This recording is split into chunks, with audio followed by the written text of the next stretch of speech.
All right, some breaking news that has just come in where the Pakistani-based terror outfits, the Lashkar-e-Taiba and the Islami Jamaat-Taliban have issued some statements identifying one of the three terrorists who was reportedly killed by the Indian Army in Operation Mahadev.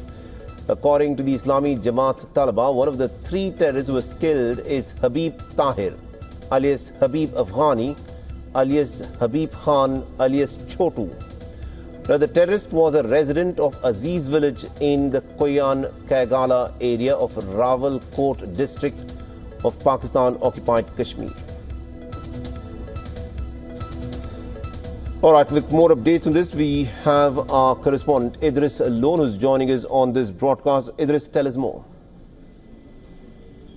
Well, Saleh, a huge success for the security forces in the Operation Mahadev. They've killed all the attackers who were involved in the Pahalgam terror attack, and now there is confirmation from our sources coming from across the border that terrorist organization Lashkar-e-Taiba as well as Islami Jamaat-Taliban, they've issued statements saying they've identified one of the three terrorists killed by the Indian Army in the Operation Mahadev. They've said that Habib Tahir, alias Habib Afghani, who was also named by the Home Minister Amit Shah in the Parliament today as one of the killed terrorists.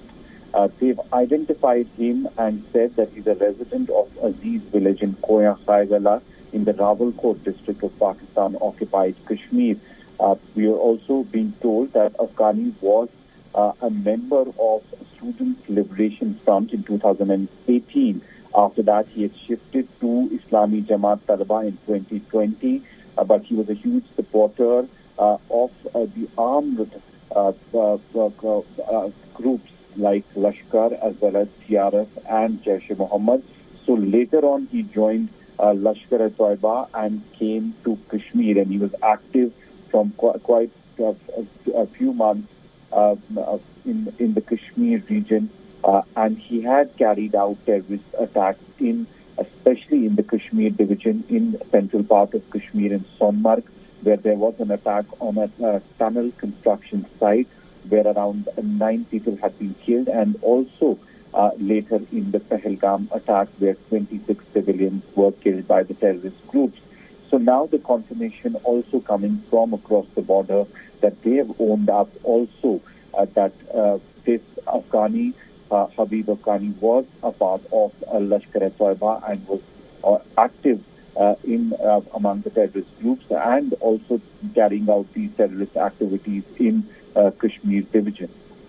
You know, that also throws up some very important issues here, Idris. The fact is the Pakistani government rejected that none of its people were involved in this terror attack. They said that Lashkar-e-Taiba had been dismantled effectively, and therefore it was not behind the Pahalgam terror attack. But what is now emerging, the fact that, you know, Lashkar-e-Taiba and the Islami Jamaat-Taliban have confirmed that this individual, Habib Afghani, alias Habib Khan, alias Chotu, was one of the terrorists who was killed. This clearly means that the Pakistanis are now owning up to the fact that these individuals came from across the border, and the Lashkar-e-Taiba is not a dismantled terror outfit as the Pakistani leadership had been claiming, but it's actually functioning pretty well because of what has happened now. Well, absolutely. There's no doubt about that these terrorists have been coming from across the border, and that has been proven time and again. And in the incident of Pahalgam, the investigation was done by the National Investigation Agency. They had come up with the names, and Suleiman's name had come up at that point of time. NIA's investigation was complete with the three names, all of them from across the border, and clearly they were named in the list that the NIA had issued, especially Suleiman, who was the mastermind of the Pahalgam terror attack. We were told by our sources in the security that they were moving from South Kashmir's Anantnag district where the attack had taken place.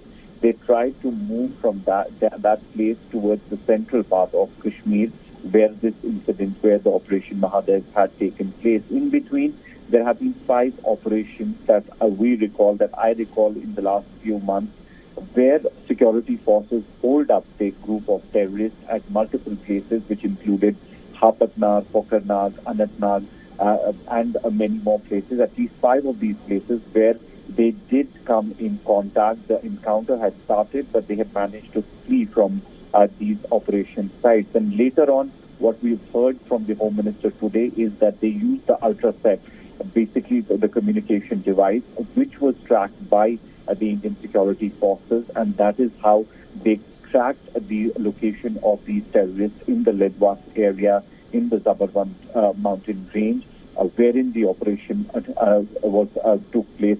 Early morning yesterday there was fighting, but before that, one day before that, the operation had already started because the security personnel from the Indian Army, Jammu and Kashmir Police and paramilitary forces had already started the search operation a day before the firing and the killing of the 3 terrorists in the encounter. Indeed. Thank you very much, Idris Lone, for joining us with all those details there.